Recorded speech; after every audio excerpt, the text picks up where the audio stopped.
धूल, धुआं और शोरगुल भरे शहर के एक कोने में सड़क किनारे एक टूटी फूटी झोपड़ी में एक बच्चा रहता था। उसका नाम अर्जुन था। अर्जुन का जन्म एक बेहद गरीब परिवार में हुआ था। उसके पिता मजदूरी करते थे और माँ घर घर बर्तन धोती। झोपड़ी के आसपास गंदगी, बदबू और धुएं के बीच अर्जुन का बचपन बीत रहा था। लेकिन इन हालातों के बीच भी अर्जुन के सपने बड़े थे। अर्जुन जब कभी सड़क पर बड़ी बड़ी गाड़ियों में बैठे अमीर लोगों को देखता तो उसके मन में भी एक ख्वाब जागता। एक दिन मैं भी बड़ा आदमी बनूंगा। स्कूल जाना भी उसके लिए किसी त्योहार जैसा था। लेकिन गरीबी के कारण उसे छठी कक्षा में ही पढ़ाई छोड़नी पड़ी। घर का खर्च चलाना था, इसलिए उसने रेलवे जंक्शन पर एक छोटी सी चाय की दुकान खोल ली। सर्दी, गर्मी और बरसात में अर्जुन रोज भोर में उठकर चाय बनाता और स्टेशन पर बेचने निकल जाता। लोग कई बार उसका मजाक भी उड़ाते, पढ़ाई छोड़कर चाय बेच रहा है। लेकिन अर्जुन के हौसले को कोई हिला नहीं पाया। वह हर दिन अपने आप से कहता, मेरी हालत चाहे जैसी हो, मेरा सपना बड़ा है। एक दिन की बात है, एक बिजनेस ट्रेन प्लेटफॉर्म नंबर 4 पर रुकी। अर्जुन हर रोज की तरह चाय बेचते हुए उस ट्रेन के डिब्बों तक पहुंचा। एक कोच में एक सूट बूट पहने सज्जन बैठे थे। उन्होंने अर्जुन को बुलाकर चाय मंगाई। चाय पीते हुए उन्होंने अर्जुन से बातचीत शुरू की। उन्होंने अर्जुन से उसकी पढ़ाई और घर के बारे में पूछा। अर्जुन ने अपने सपनों और मजबूरी की पूरी कहानी बता दी। उसकी बातें सुनकर उस सज्जन का दिल पसीज गया। वह एक बड़ा कारोबारी थे। उन्होंने अर्जुन से कहा,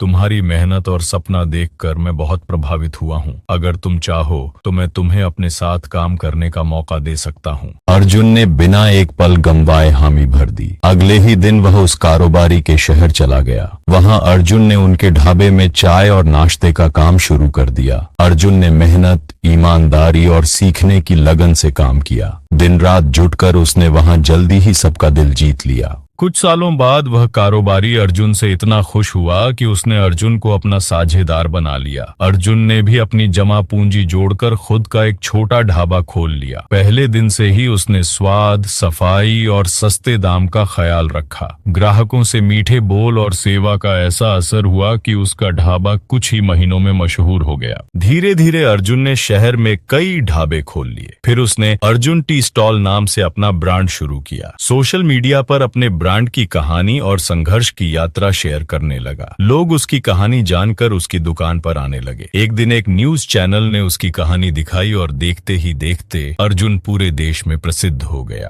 अब अर्जुन ने सिर्फ चाय ही नहीं बल्कि देसी खाने की भी शुरुआत की। उसने अपने पुराने मोहल्ले और गरीब बच्चों के लिए स्कूल, अस्पताल और सहायता केंद्र खोले। आज अर्जुन करोड़पति है, सैकड़ों लोगों को रोजगार दे रहा है। लेकिन आज भी वह अपने उस रेलवे स्टेशन को नहीं भूला जहां से उसकी जिंदगी ने करवट ली थी। हर साल वो वहां गरीब बच्चों के लिए कपड़े, किताबें और खाना बांटता है। अर्जुन की कहानी हमें सिखाती है, हालात चाहे जैसे भी हों, अगर हिम्मत और सपना बड़ा हो तो कोई भी मंजिल पाई जा सकती है। खुद पर विश्वास रखिए, मेहनत कीजिए और दुनिया बदल दीजिए।